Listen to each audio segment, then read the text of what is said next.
There were four teenage girls who lived in Kuala Lumpur, Malaysia. Their names were Ying, Spicy, Nana, and Sis.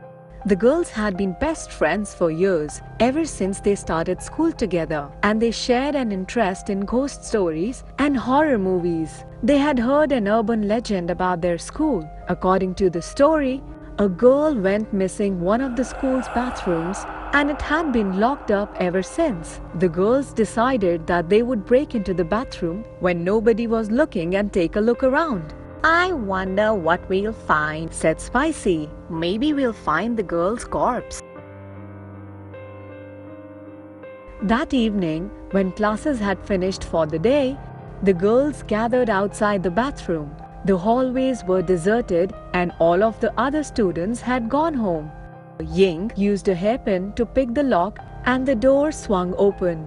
The bathroom looked clean, but it was empty. When they checked one of the stalls, they found a camera lying on the floor. The strange thing about it was that it was still working and the battery was full. Sis picked it up and started flicking through the pictures. There was nobody in the photos. They were all empty shots of parts of the bathroom. It looks like they were snapping photos in the dark.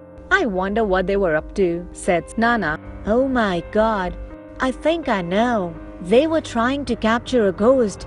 You're supposed to go into a dark room and snap photos, and if it's haunted, a ghost will appear in one of the pictures. Ying was a little freaked out by this, and she wanted to leave. Let's take a selfie before we go, Sis suggested. Ying, Spicy and Nana posed together while Sis snapped a picture of them. Then they left, switching off the lights and closing the door behind them. As Sis was on her way home, her phone started ringing. The call was coming from a private number. When she answered it, she heard a strange, rasping voice on the other end. Delete. It said. Delete. Then the call suddenly ended. Sis wasn't sure what to make of it. She assumed it was just someone calling the wrong number. When she got home, she plugged the camera into her laptop and started looking through the pictures again. When she came to the photo she had taken of the other three girls in the bathroom, she noticed something odd. Nana's hair looked strange. Sis decided to give her a call, but Nana didn't pick up her phone. A few minutes later, when she looked at the picture again, something was wrong. Nana had completely disappeared from the photo. Sis was a little frightened and she wondered if her eyes were playing tricks on her. When she took a closer look, she noticed that Spicy's hair looked much longer, as if she was wearing a wig.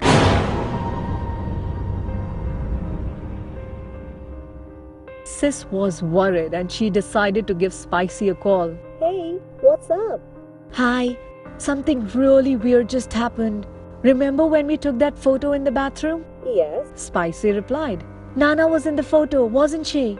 Yes. Spicy replied. Well, she's not in the photo now. What do you mean? Spicy asked.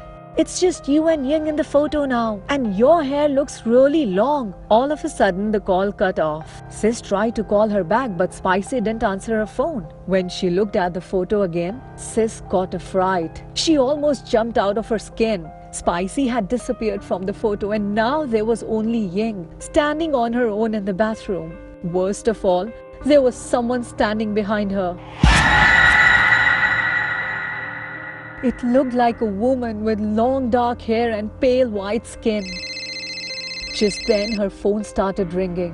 When she answered it, Sis heard a familiar voice on the other end. It was very muffled, but it sounded like Ying. Delete the photos, said Ying. Delete the photos. Ying, what's wrong? Sis demanded. Delete the photos. She repeated over and over. Delete the photos. Ying, where are you? Answer me, Sis demanded. Suddenly the call cut off and Sis heard someone knocking on the door of her apartment. A chill ran down her spine. The knocking was loud and insistent. Who is it? Cried Sis. There was no answer. Cautiously, Sis made her way down the hallway. The knocking grew louder and louder. Trembling with fear, Sis stood at the front door and put her eye up to the peephole. She was horrified to see another eye staring back at her. She let out a scream and ran back to her bedroom. Grabbing the camera, she quickly deleted all photos on it. All of a sudden, the knocking stopped, and there was an eerie silence. Sis' room's lights went off, and when they came back in, all 4 girls were reported missing. The police searched for them high and low, but no trace of them was ever found. When I was younger, there was a ruined building at the bottom of our street. All of the kids in the area kept well away from it, because the rumor was that it was haunted. The concrete walls of the old 2-story building were cracked and crumbling. The windows were broken and shards of glass lay all over the floor inside. One evening, as a test of courage, my best friend and I decided to explore the creepy old place. We climbed in through a window at the back of the building. The whole place was dirty and there was a layer of mud on the wooden floor. As we dusted ourselves off, we looked up and were shocked to see that someone had written the words, "I am dead," on the wall near the ceiling. Probably just some teenagers trying to scare kids. Yeah, probably, replied my friend nervously. We explored more of the rooms on the ground floor. In a room that appeared to have once been taken kitchen of sorts, we found more writing on the wall. It read, "I am in a room upstairs." We walked up the cracking stairs to the 2nd floor. I led the way and my friend followed close behind. I wasn't scared, but he was beginning to get a little jittery. When we came to the top of the stairs, we turned left and walked cautiously down the narrow hallway. At the end of the hallway was a closed door with some more ominous writing on it. "You will find me in this room." By now, my friend was shaking with fear. I was quite creeped out too, but I didn't want to show it. He told me he didn't want to go any further, but I insisted, telling him there was nothing to be afraid of.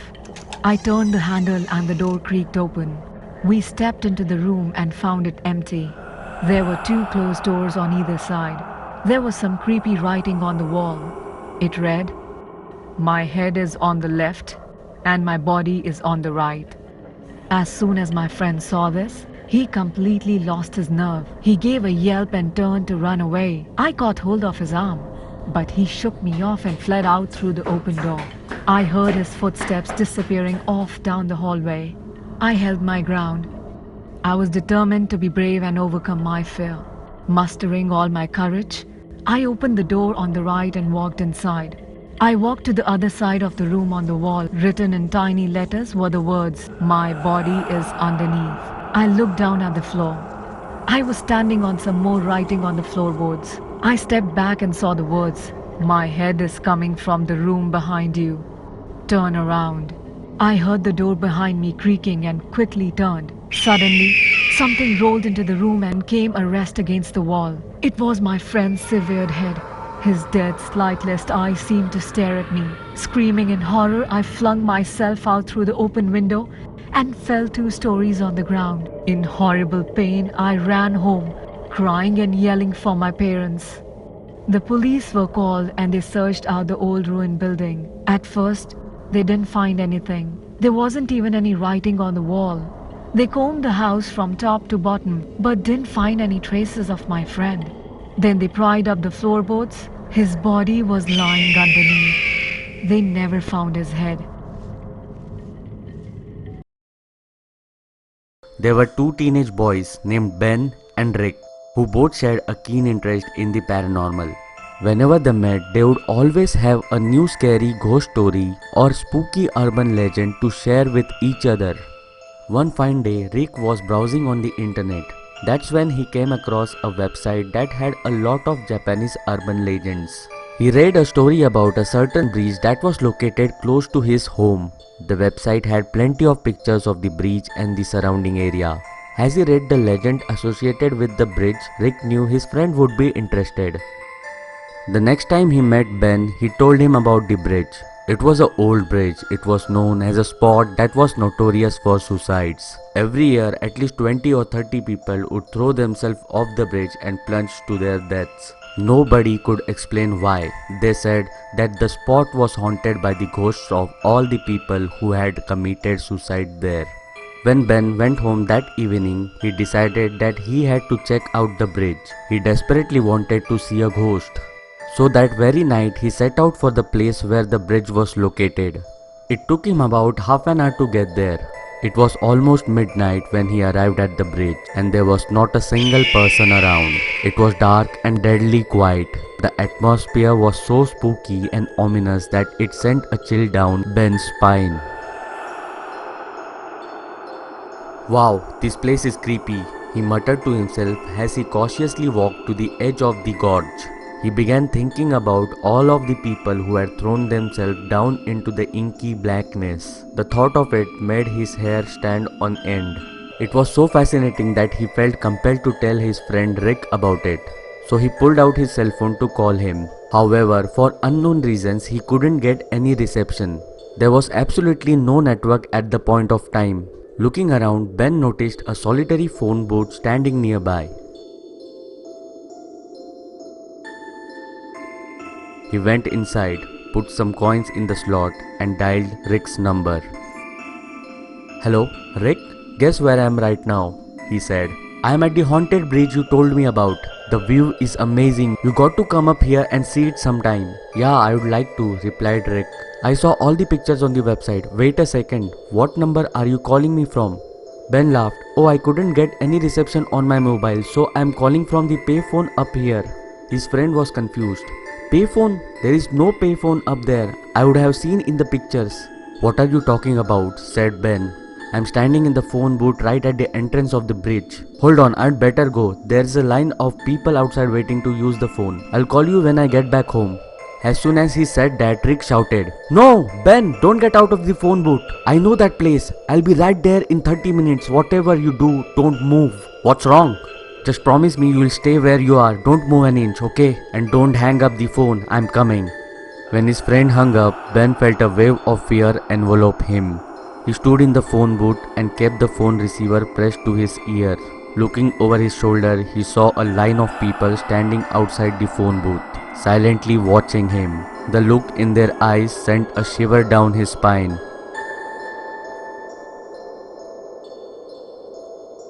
Half an hour later, when Rick arrived at the haunted bridge, he found his friend standing at the very edge of the gorge. He was holding his cell phone against his ear. There was no phone booth and no line of people waiting to use the phone. If he had moved an inch, he would have fallen off the edge and plunged to his death.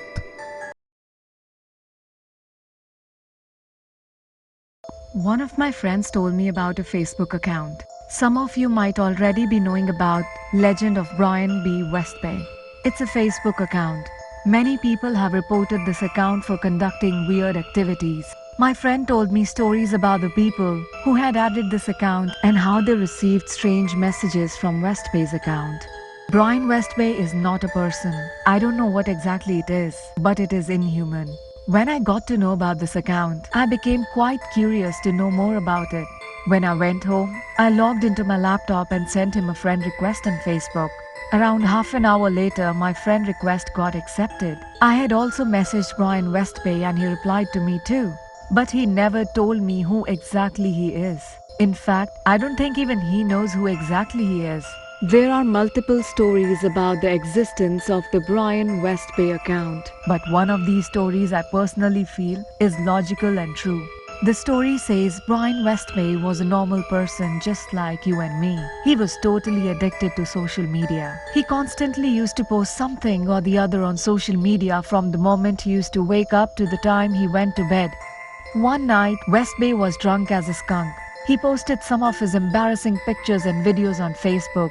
All those photos and videos became viral.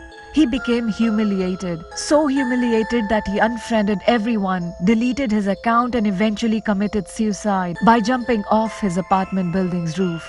As the story goes, the account of Bryan West Bay ghostly remains. I'm a person who never believes in paranormal or ghosts, but after having encounters with West Bay's Facebook account, I might say I believe in ghosts. Getting back to my story, after doing some research on West Bay's account, I decided to send him a friend request. I also sent him a private message. When I first saw this account, there was no profile picture or a cover photo. It was completely blank. No posts, nothing. After half an hour, my friend request was accepted and my message was replied to. I had messaged him, "Hi, how are you?" I got a reply from West Bay's account, "I am happy to be your friend." Everything I wrote after this was replied with one repeated sentence, "We are friends." No other response besides that. I tried saying many things to him, but I only got one response, "We are friends." Out of frustration, I cursed him and asked, "Can we speak?" Suddenly an audio file was sent in my inbox. It had a very distorted sound and some whispering, and towards the end of the audio file, someone spoke.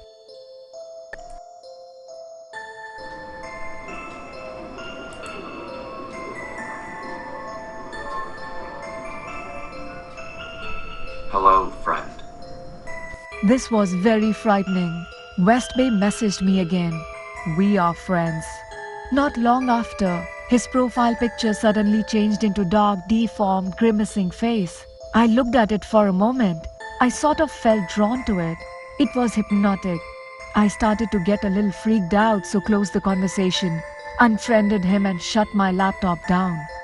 That night, when I went to sleep on my bed, I saw his face.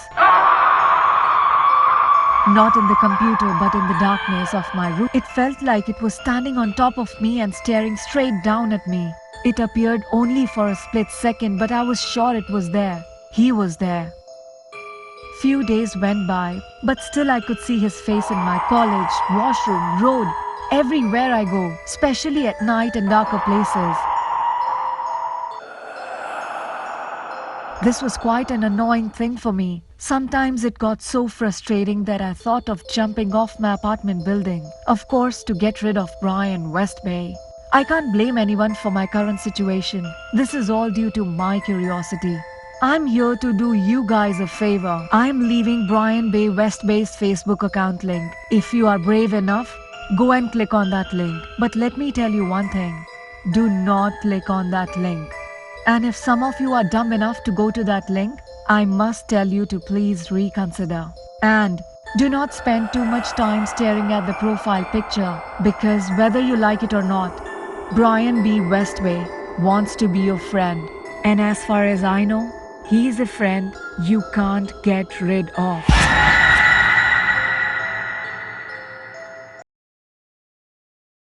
There was a young boy who was very overweight. Everyone at school teased him and called him Fat Boy. His problem was that he didn't know how to control his diet. Nobody had ever told him which foods were healthy to eat and which foods were fattening. He had the misfortune of having a very strict father. As soon as he got home from school, his dad would start calling him names and telling him he was lazy and weak-willed. He forced the boy to do exercises in the morning, fed him diet pills, and made him take cold showers. However, none of this was very helpful. The one thing he neglected to do was teach his own son how to eat properly. The son became very fed up with the situation. After a while, he didn't follow his father's orders. He always tried to get out of doing exercise. He spat out his diet pills, and he took warm showers every day. In addition, he ate big bags of candy, potato chips, and fast food. The father had to go to work, so he couldn't watch his son every minute of the day. And his mother often took pity on the boy and baked him cakes to eat. One day, the father got extremely angry at his son's lack of effort. He promised that he was going to make him thin or die trying. He said that after a month, if the boy wasn't able to do 10 press-ups on the floor, he would buy a children's coffin and make his son sleep in it every night. His boy tried his best to lose weight, but he just didn't know what to do. The month passed quickly and he was still only able to do 5 press-ups. His father flew into a rage and went out to buy the child-sized coffin. He took an axe and smashed the boy's head into pieces. Then he threw the broken wood out of the window and placed the coffin where the bed used to be. The boy's mother tried to protect her beloved son, but his father was adamant. A promise was a promise, and he had to follow through, no matter how horrible it seemed. His son was going to sleep in a coffin, and that's all there was to it. The stern father stood at the bedroom door and made sure his son climbed into the coffin. Lying in an open coffin really creeped the boy out, but he had a plan in mind. As soon as his father switched off the light and shut the door, the boy hopped out of the coffin and slept on an inflatable bed he kept hidden in his wardrobe. One night, the father burst into the room and caught his son getting out of the coffin. Enraged, he decided to come up with a way to prevent his boy disobeying his orders. He fetched his drill and drilled some holes in the top of the coffin. Every evening, his son was forced to climb into the coffin and close the lid. Then, the father would nail the lid shut. The father had drilled some additional holes in the side of the coffin to prevent his son suffocating. Sleeping in a coffin was extremely scary for the young boy. It was pitch black inside and very cramped and uncomfortable. He could barely move, and the air was so stale that it felt as if someone was choking him. Sometimes the poor boy couldn't stand it anymore and began crying and calling for his parents. He even started banging his head against the lid, but to no avail. His father knocked on the coffin lid and told him that he would only be let out when he was able to do 10 push-ups. Every morning when his father opened the coffin and let him out, the boy would try to do push-ups on the floor. He tried his best, but he was so weak from lack of food and lack of sleep that he could never do more than 2 or 3 before collapsing on the carpet in exhaustion. One night, the boy's parents went out to visit their friends, leaving their son home alone. Before they departed, the father locked the boy inside the coffin and made sure he couldn't get out. However, while returning home, they met with an accident. Boy's father and mother both lost their lives in the accident. Meanwhile, the boy was lying in the coffin, unaware of what happened. The next morning, when he woke up, he waited for his father to come and let him out. But the father never appeared. The boy lay there for weeks. He was dying of hunger and thirst. Just when he was about to give up hope, he heard voices in his bedroom. The coffin lid was unlocked and opened. He looked up and saw his grandparents standing there. They helped the boy out of the coffin and gave him some food and water. The boy was painfully thin, like a skeleton, and his face was grey, like a dead man. A few years ago, I lived in a large apartment complex in the city. The building was 10 stories high, and my apartment was on the 8th floor. It was a bad area with a lot of crime. I was planning to move out soon, so I never bothered to get to know any of my neighbors. One Friday night, I came home from a hard day at work, and I was feeling very tired. I got into the elevator and pressed the button for my floor. When the doors opened, there was a man standing there. He was dressed in all black. He was wearing a black mask and a black hoodie. It was a common thing to wear masks in our area due to flu. "Hello," I said, trying to be polite. The man didn't answer. As I got out of the elevator, he pushed past me roughly and got into the elevator and started pressing the buttons. "What a jerk," I muttered to myself. I unlocked my apartment door and went inside. I went straight into the bathroom. While I was washing my hands, I happened to glance in the mirror and noticed something strange. There was a dark red stain on the sleeve of my shirt. It looked like blood. Then I remembered the rude guy who had bumped into me at the elevator. It made me feel sick. I didn't know where the blood had come from, but I had my suspicions. I immediately locked my front door. Then I took a shower and threw the blood-stained shirt in the trash. I didn't sleep very well that night. The next day was a Saturday, and I had a date with an attractive young woman I had met. I was getting ready to leave when I heard my doorbell ring. Who could that be? I muttered in irritation. I was already late for my date and I didn't want to waste more time. Peering through the peephole, I saw a policeman standing outside. "What is it?" I asked loudly through the door. "I am sorry to disturb you, sir," he said politely. "I wanted to ask you some questions. There was a murder last night in the apartment next door to yours." I was late for my date. I didn't want to get involved. Sorry, officer, I didn't see anything. I lied. But you may be able to help us, said the policeman. Did you see anybody suspicious? Can you at least open the door to talk? I wasn't home last night. I lied again. Sorry, officer, I can't help you. All right, sir, the policeman responded. Thank you for your time. He walked off down the hallway and I continued getting ready for my date. For the next few days, I felt very nervous. My next door neighbor had been murdered. The neighborhood was really unsafe. I was glad I was moving out soon. I also felt very guilty about lying to the policeman. After all, I had seen the murderer. Even though I hadn't seen his face, perhaps there was something I could have told the police that would help them catch the killer. Sometimes crimes are solved by one little detail. One morning before I went to work, I was wondering if the police had managed to solve the case. I turned on the TV and watched the news, but they didn't mention anything about the murder. When I was leaving for work, I noticed a bad smell in the hallway. It seemed to be coming from the apartment next door to mine. I had a sinking feeling in the pit of my stomach. The hair on the back of my neck stood on end. I went to find the building manager and told him about the smell.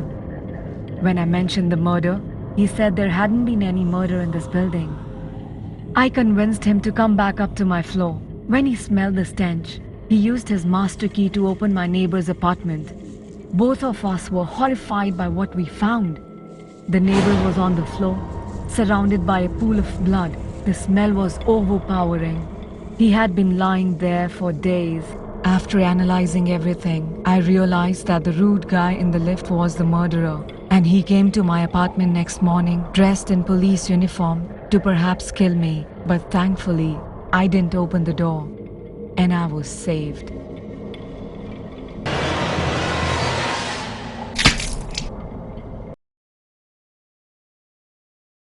One evening, I was cleaning out my garage when I heard the roar of an engine. A car was speeding through the neighborhood. All of a sudden, there was a screech of tires followed by a loud thump. I ran out onto the street and realized there had been an accident. A young boy had been hit by a car. His small body was lying in the gravel. I immediately took out my cell phone and called an ambulance. As I watched in disbelief, the man who was driving got out and started inspecting the damage to his car. He paid no attention to the injured boy lying under his vehicle. All of a sudden, a woman came running out of her house, screaming and crying. She was obviously the boy's mother. She ran up to the driver and started shaking him. "What have you done?" she cried. "What have you done to my son?" Her anguished screams sent a chill down my spine. The driver roughly pushed her away and started arguing with her. "It's not my fault," he yelled. "The boy jumped out in front of me. Look what he's done to my car. I'll make you pay for this." "Curse you," the mother screamed. "Curse you. I will never forgive you for this." The ambulance eventually arrived, but there was nothing they could do for the little boy. He was already dead. The police arrived and tried to determine who was responsible for the accident, but there were no witnesses. They had to accept the driver's version of events. He was not charged with any crime and was allowed to go free.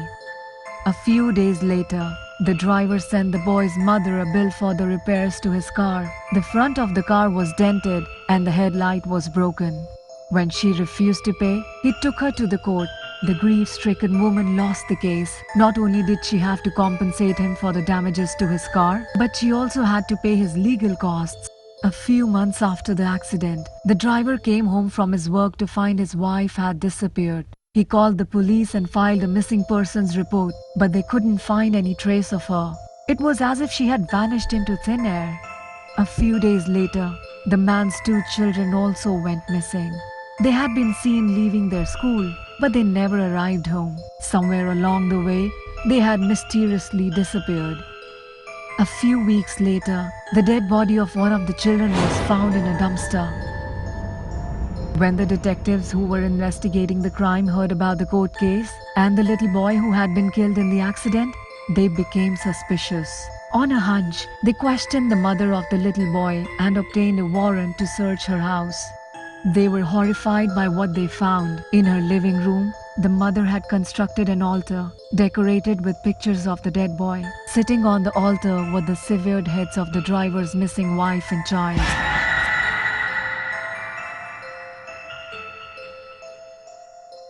The police arrested the mother of the little boy. She confessed that she did it because she wanted revenge. She wanted to torture and make him suffer. She said she sewed the dead woman's mouth closed because she made too much noise. She forced the woman to watch as she killed the children in front of her. Then, when she was done, she murdered the woman as well and cut off her head. The mother was found guilty and was given the death penalty. She was executed by hanging. All of this happened because of a damaged car. When my mother was young, she went out on a blind date. Her date took her to a restaurant, and although he was nice enough, she just wasn't into him. Halfway through the meal, she was so bored that she was already thinking of excuses so that she could leave early. The waiter could tell she was bored and kept smiling and winking at her. While my mom's date was in the restroom, the waiter approached her and started asking her if she was okay. She explained that she was on a blind date, but she wasn't having much fun. It turned out that the waiter was just about to get off work. He offered to give my mother a ride home if she waited another 10 minutes.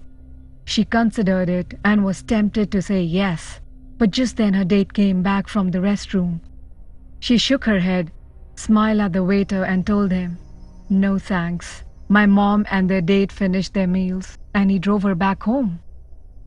The next night, my mom happened to be watching the evening news. There was a news flash saying that a woman had been murdered behind a restaurant the night before. She realized it was the same restaurant she had been at with her date. Then they said that the police had already caught the killer. A picture flashed up on the screen. It was the waiter.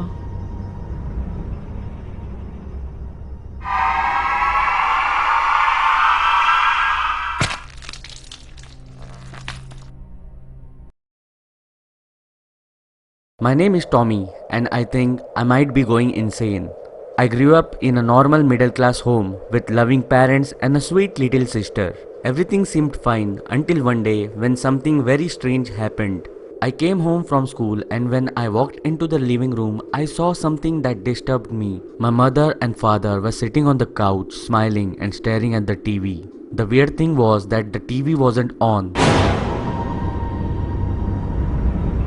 Yet they were staring at it intently. They both turned to look at me and simultaneously said, "Hello, Timmy." My heart leapt into my throat. My name is Tommy. How could my own parents make a mistake like that? "Is everything okay?" I asked nervously. "Everything is perfect, Timmy," my father replied. They were both smiling from ear to ear. It was creepy. I decided to go upstairs to talk to my sister. When I walked into her room, she was lying on her bed, staring at the ceiling. "Have you noticed anything strange about mom and dad?" I asked. She smiled at me and said, "No, Timmy, mom and dad are just perfect." My blood suddenly ran cold. In anguish, I shouted at her, "My name is Tommy!" Without another word, I backed out of the room. She was still smiling at me as I closed the door. I had no idea what to do. There was definitely something wrong with my entire family. I went into my bedroom and tried to think. I heard my father coming up the stairs. He went into his bedroom and closed the door. I decided to spy on him. So I went into the hallway and peeked through the keyhole. What I saw terrified me. My dad was standing in front of a mirror and he was smiling. His skin was getting pale. His face had turned weird. I was quite sure that wasn't my father. At that moment, he looked into the keyhole. It felt like he looked straight at me. That's when the panic set in. I ran down the stairs and out of the front door. As I was dashing down the driveway, I looked back and saw my mother at the front door.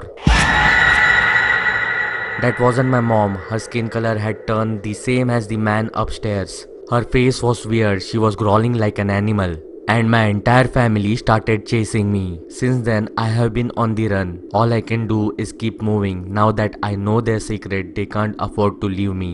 I keep moving from place to place, begging on the street for spare change. I tried to go to the police, but they wouldn't believe me. They said I was a runaway and tried to bring me back to my parents. I just narrowly managed to escape.